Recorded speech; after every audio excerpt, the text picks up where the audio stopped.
날마다 우리와 동행하시는 하나님의 놀라운 은혜와 또한 크신 사랑이 저와 여러분의 삶과 가정 가운데 특별히 자녀들에게 넘쳐나기를 간절히 축복합니다. 여러분, 이번 주일부터는 요나서의 말씀을 가지고 함께 좀 은혜를 나누려고 합니다. 매 주일마다 할 수 있는 대로 요나서의 말씀을 가지고 좀 함께 은혜를 나누려고 하는데요. 이번 주일을 설교를 준비하다가요, 다음과 같은 기사의 제목을 보았습니다. 기사를 보게 되었습니다. 바로 책에 대한 기사였는데요. 그 책 제목이 하기 싫은 일을 하는 힘이라는 책입니다. 하기 싫은 일을 하는 힘. 책에 관한 기사였습니다. 이 책의 저자가 누구냐면요, 홍주연 씨인데요. 10년간 국회의원실에서 보좌진으로 일했고 주로 금융 등 경제 분야 정책을 담당했다고 합니다. 이분이 이 책을 쓴 계기가 있는데요. 자신을 보니까 좋아서 시작한 일도 어느새 싫어져서 포기하기를 반복하며 살아가는 자신을 보게 되었어요. 뭐든 잘하고 싶은데 싫은 마음이 흔들려 끝까지 지속하지 못해 괴로워하는 자신을 보게 되었다고 합니다. 그래서 자신의 문제를 해결하기 위해서 감정과 생각이 삶에 미치는 영향을 광범위하게 연구하고 특별히 성공한 사람들의 특징을 면밀하게 조사를 내렸다고 합니다. 그리고 그러한 과정 가운데 새로 발견한 사실을 하나하나 깨닫게 되어서 그 하나하나의 깨달은 것들을 자기의 삶에 실천해 보았다고 합니다. 여러분, 오늘 이 책을 보면요, 여러분 한번 사서 보면 어떤 게 있냐면요, 하기 싫은 일을 하게 만드는 힘을 기르는 6단계라는 법칙이 있어요. 한번 잠시만 좀 나눠볼게요. 첫 번째, 나를 보기입니다. 싫은 대상이 아니라 무언가를 싫어하는 자신에 집중하라는 거예요. 싫은 감정에 에너지를 집중하면 부정적 감정을 키울 뿐이라고 얘기합니다. 시선을 옮겨 스스로 관찰할 때 우리는 이러한 싫어한 마음 본능을 다스릴 수 있다라고 말해요. 두 번째 단계는 나를 껴안기입니다. 싫은 감정을 회피하지 말고 그대로 놔두는 것입니다. 괜찮으니까 울지 마가 아니라 울어도 괜찮아라고 바꿔 얘기하는 거죠.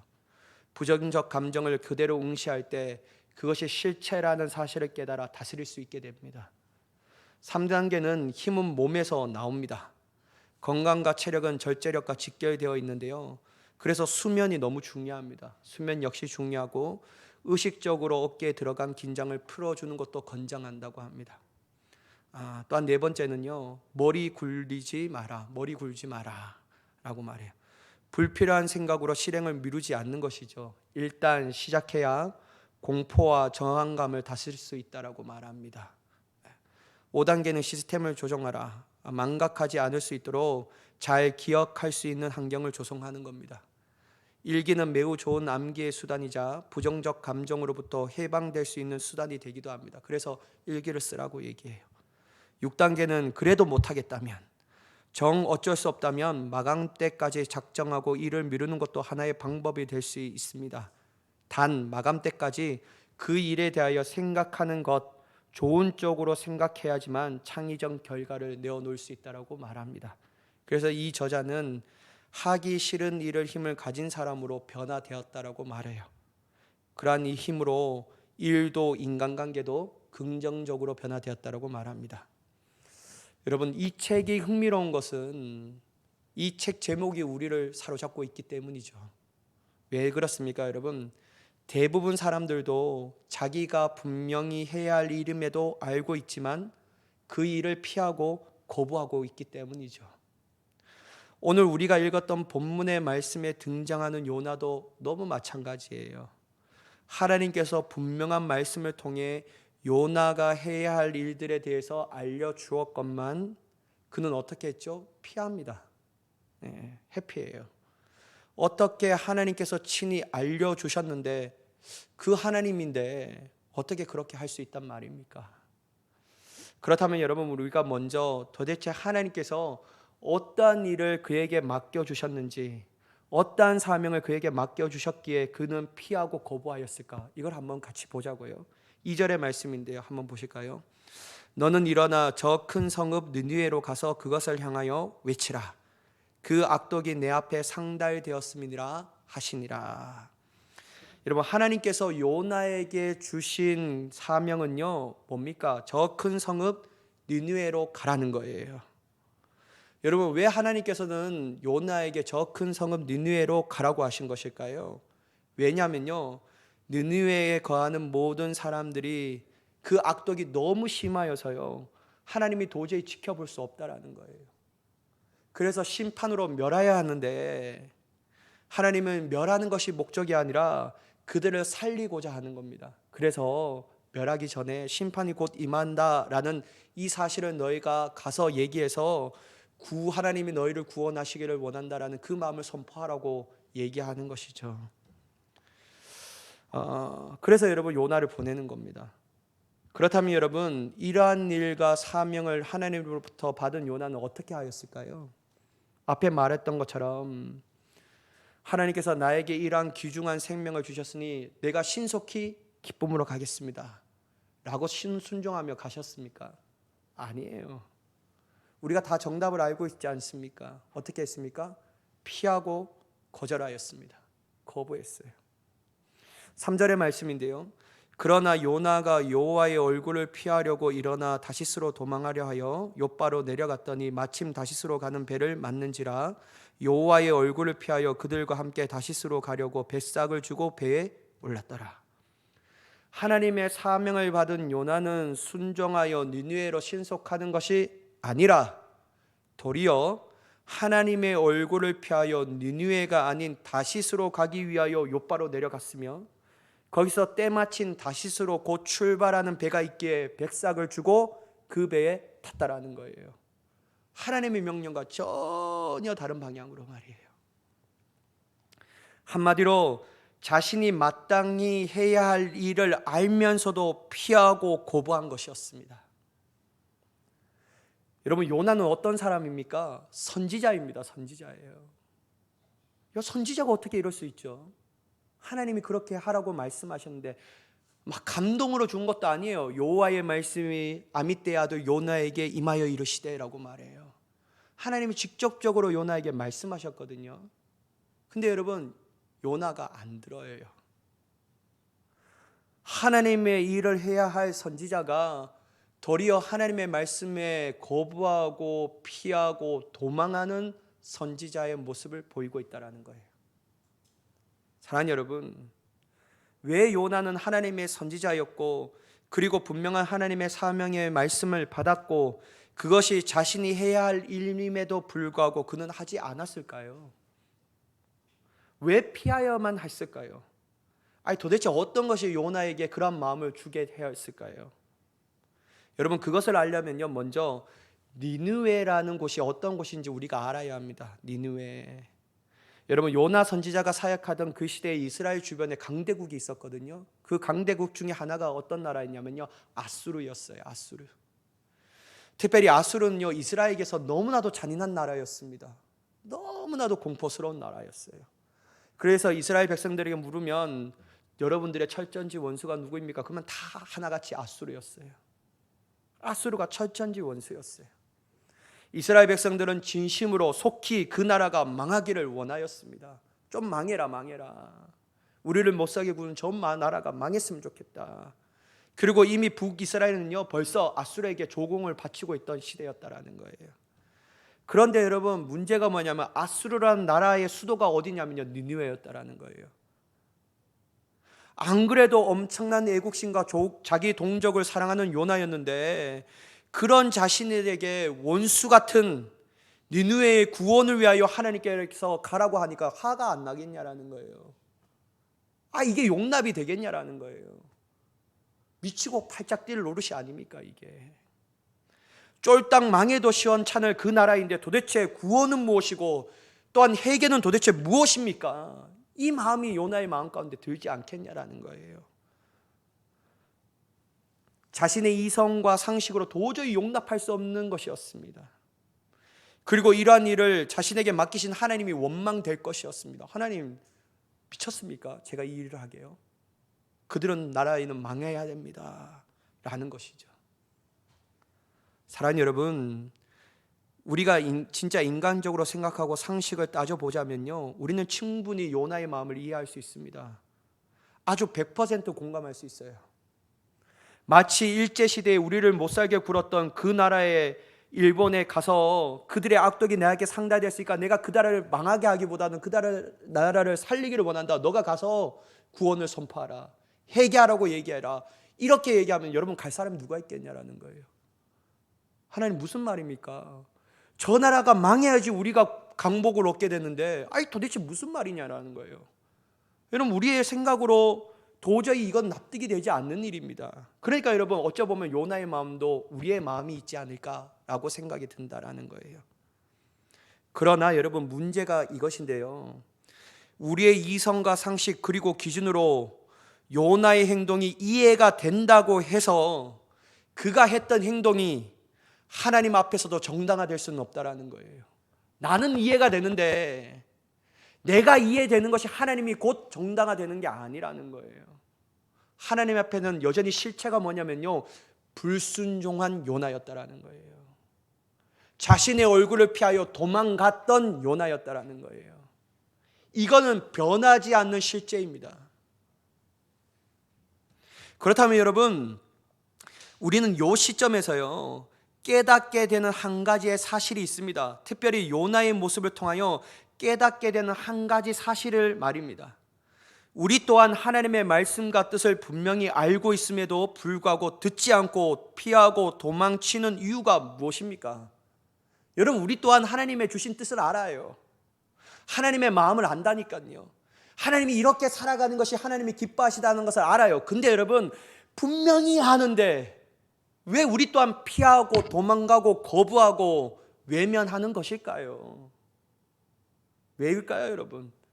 우리도 어쩌보면요 하나님의 분명한 말씀이 내 귓가에 들리고 분명히 새겨졌지만 우리의 이성과 상식과 그리고 기준에 용납되지 않기 때문에 피하는 겁니다. 거부하는 거예요. 도망가는 거예요. 내가 볼 때는 아니라는 거예요.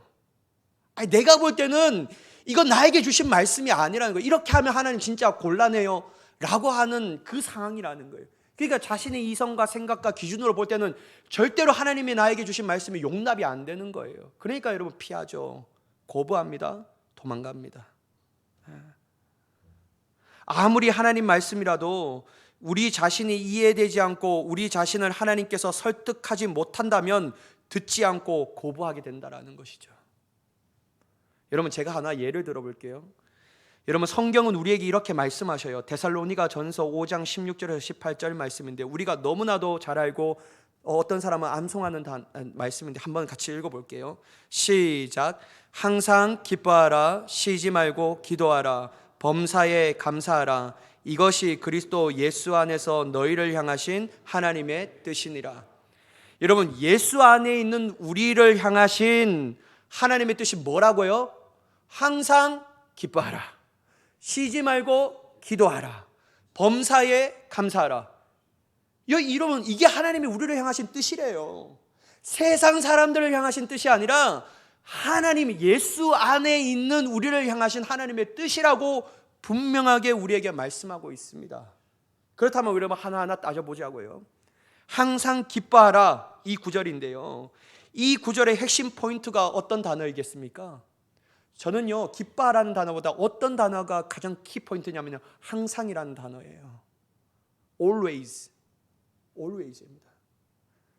이 말의 뜻은 뭡니까 여러분? 너희가 기뻐할 수 있는 상황과 환경에서만 기뻐하는 것이 아니라 어떤 상황과 무슨 환경에 처해 있을지라도 기뻐하는 삶을 살으라는 거예요. 여러분 우리의 상황과 환경이 좋아지면 누가 안 기뻐할 사람이 누가 있냐라는 거예요. 다 기뻐하죠. 그거 못할 사람이 누가 있어요? 기뻐하는 일이 있는데 당연히 기뻐하죠. 근데 여러분 하나님께서 이렇게 말씀하십니까? 너희가 기뻐하는 상황이면 기뻐하고 너희가 기뻐할 수 없으면 안 기뻐해도 돼. 괜찮아. 이렇게 얘기하시는 것이 아니라니까요. 하나님이 우리를 향한 분명한 뜻은 뭐냐면 항상 기뻐하는 거예요. 항상 기뻐하는 거예요. 이게 여러분 둘도 변하지 않는 하나님의 우리에 향한 약속이라는 거예요. 말씀이라는 거죠. 그래서 여러분 우리는 어떠한 상황에 있든지 항상 기뻐하는 자가 되어야 합니다. 이게 변하지 않는 사실이에요. 우리가 해야 할 일이에요. 또 여러분 두 번째 뭐하러가 합니까? 쉬지 말고 기도하라는 겁니다. 여러분, 여기서 어떤 단어가 중요할 것 같아요? 다 알잖아요, 여러분. 쉬지 말라는 거예요. 쉬지 말라. 이 말의 뜻은 너희가 기도할 수 있는 시간이 되고 삶이 너무 바쁘면 기도하지 않아도 된다는 뜻을 얘기합니까? 그렇지 않습니다, 여러분. 어떤 그런 뜻이 해석할 수 있죠? 쉬지 말고 기도하라는 뜻은 어떤 뜻입니까? 너의 삶이 바쁠지라도 아니면 한가할지라도 심지어 기도할 거리가 없는 평안하고 행복한 상황일지라도 어떻게 하라고요? 쉬지 말고 기도하라는 거예요. 기도하라는 거예요. 목사님, 바빠 죽는데 어떻게 기도합니까? 그러니까 기도하는 겁니다. 목사님, 시간이 안 나는데 어떻게 기도해요? 그러니까 더욱더 시간을 내어 기도해야죠. 여러분, 하나님은 시간과 때와 우리의 상황과 형편을 따지면서 기도하라고 말합니까? 아니에요. 기도하라는 거예요. 기도하면 시간이 주고, 기도하면 길이 보이고, 기도하면 우리의 삶의 길의 역사가 나타나게 되는 줄 믿습니다. 여러분, 사무엘 선지자는 어느 정도로 얘기하냐면요, 기도를 쉬는 것에 대해서 이렇게 얘기합니다. 사무엘상 12장 23절 말씀인데 한번 우리 같이 읽어볼까요? 시작. 나는 너희를 위하여 기도하기를 쉬는 죄를 여호와 앞에 결단코 범하지 아니하고 선하고 의로운 길을 너희에게 가르칠 것인즉. 여러분, 우리는 바쁘다는 핑계로, 자신이 시간이 없다라는 핑계로, 기도할 마음이 없고 그냥 삶이 괜찮다라는 핑계로 기도에 쉬고 있다라는 거예요. 근데 여러분, 사무엘은요, 쉬는 기도도 범죄라고 얘기해요. 기도를 쉬는 것도 게으름이라고 얘기해요. 그래서 여러분, 기도할 수 없는 시간에도 나와 기도해야 합니다. 기도할 수 없는 우리의 삶과 환경일지라도 기업고 시간을 내어서 주님 앞에 우리의 시간을 드리며 나아가 기도하는 자가 되어야 할 줄 믿습니다. 핑계입니다. 핑계예요. 여러분, 우리가 다 할 거 다 하잖아요. 근데 뭐 시간이 없어요, 기도할 거. 우리가 하고 싶은 거 다 하면서 핑계, 기도할 시간이 없는데요. 그거 여러분, 우선순위가 잘못된 것이죠. 우선순위만 제대로 정립된다면 우리는 가장 최우선순위를 기도하는 시간에 놓고 생활하는 자가 되는 줄 믿습니다. 그러니까 여러분, 하나님의 뜻은요, 쉬지 말고 기도하라는 거예요. 쉬지 말고. 여러분, 우리가 바쁘다는 핑계, 시간이 없다는 핑계, 기도할 마음이 없고 그냥 삶이 괜찮다는 핑계로 기도하지 않는다면요, 그건 내 자신의 합리화예요. 나는 합리화될 수 있어요. 근데 여러분, 하나님 앞에는 합리화가 안 됩니다. 하나님은 절대로 그렇게 생각하지 않거든요. 1분이라도 기도하며 나아가는 시간을 가지면요, 하나님 그의 삶을 중요하게 여기시는 줄 믿습니다. 그 마음이 있는 사람에게 주님께서 길을 안 열어주시겠냐라는 거예요. 여러분, 또한 우리 하나님께서 우리에게 쉬지 말고 기도하라는 이유는 뭐냐면요, 우리를 귀찮게 하기 위해서가 아니에요. 우리 귀한 시간을 빼앗기 위해서 하나님께서 우리를 정말 어렵게 하기 위해서 기도하라는 게 아닙니다. 하나님께서 우리에게 기도하라고, 쉬지 말고 기도하라는 이유가 뭐냐면요, 하나님 이미 기도하는 자에게 놀라운 은혜와 능력 그리고 위대한 복을 부어주시기 위한 준비를 마치고 계시다라는 거예요. 기도하면 이것이 너희의 것이 된다라는 거예요. 근데 여러분, 우리는 안 해요. 안 합니다. 그러면서 하나님 뭐 살아 계신가? 뭐 하나님 믿어도 안 믿어도 괜찮은데, 뭐 기도하지 않아도 우리의 삶이 괜찮은데, 이렇게 생각하는 거예요. 기도해보고 하나님 없다고, 하나님이 없다고 판단해야지, 기도도 하지 않고 하나님 안 계셔 이렇게 얘기하는 건요, 여보 어불성설입니다. 기도해야 합니다. 하나님은 여러분들에게, 기도하는 자에게 은혜와 준비된 은혜와 복을 부어주실 줄 믿습니다. 여러분, 또한 범사에 감사라는 뜻이 뭘까요? 여기서 범사라는 단어는 뭐냐면요, 우리의 상황의 한 일부분일까요? 아니에요. 여기 범사는요, 모든 일을 얘기합니다. 모든 일. 범사는 모든 일에 감사라는 것이라고 할 수 있다는 거예요. 좋은 일이 일어나면 감사하고, 자신에게 조금이라도 기분 나쁘고 마음에 들지 않는 일이 일어나면 감사하지 않고 불평해도 된다라는 뜻을 얘기합니까? 아닙니다, 여러분. 하나님 그렇게 얘기한 적이 없어요. 하나님은요, 어떠한 상황에 있을지라도 감사라는 거예요. 나에게 일어난 모든 일들을 감사라는 거예요. 감사라는 거예요. 근데 여러분, 우리는 이렇게 얘기하지 않습니까? 하나님, 지금 내 상황이라면 감사할 수 있겠어요? 말이 되는 얘기를 해야지. 어떻게 이런 상황 가운데 하나님 앞에 감사할 수 있어요? 당신이라면 당신 눈은 없으세요? 귀가 없으세요? 보지 못합니까? 이 상황 가운데 어떻게 감사를 요구하십니까? 진짜 나쁜 게 아닙니까? 막 이렇게 얘기해요.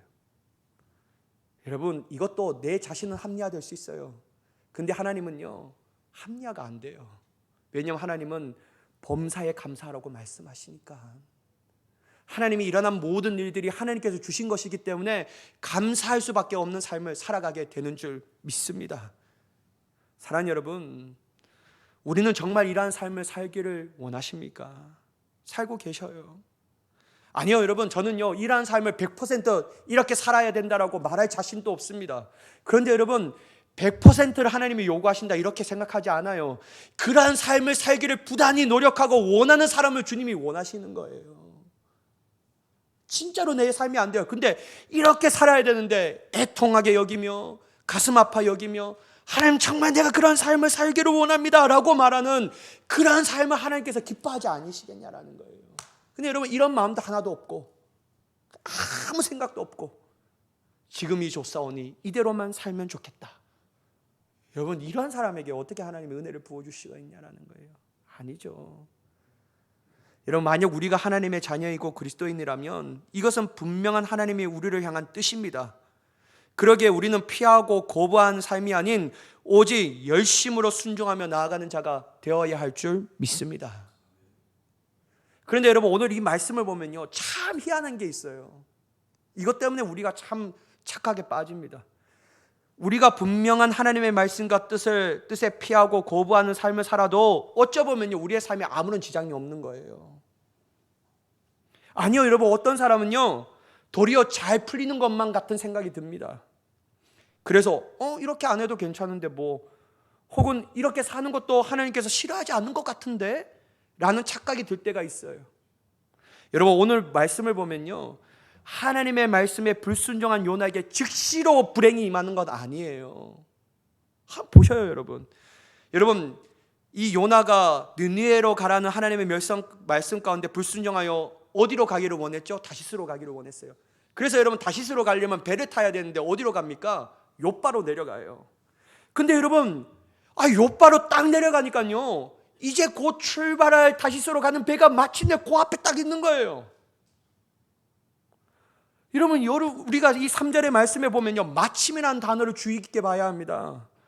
요나는 안 그래도 하나님의 말씀을 피해 다시스로 도망하려고 할 때 얼마나 마음이 찝찝했냐라는 거예요.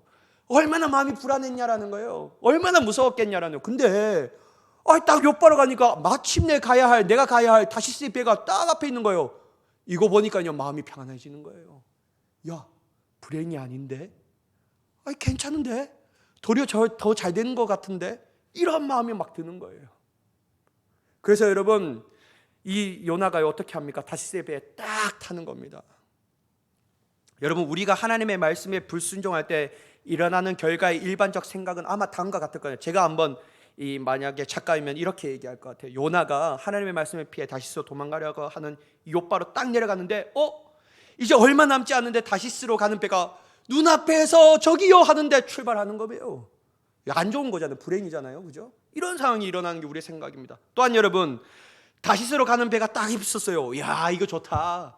이제 내가 이 배를 타기만 하면 되는데 배를 딱 타려면 여러분 뭐를 지불해야 합니까? 백삭을 지불해야 되는데 딱 그때 마침 백삭을 돈이 없는 거예요. 얼마나 불행입니까? 여러분, 그것도 아니면 딱 타려는 그 시점에 하나님이 빵 때려갖고 그냥 아주 딱 쓰러지게 만드는 거예요. 여러분, 다 우리가 일반적으로 이런 생각을 하지 않습니까? 하나님 불순종하면 이런 삶이 나타난다고 생각하지 않아요. 근데 여러분, 오늘 성경을 보세요. 더 잘 됩니다. 마침 다시스로 가는 배도 타고 다시스로 가는 편하게 가는 거예요. 그러니까 여러분, 저는 이 불안한 마음이 딱 사그러질 것 같아요.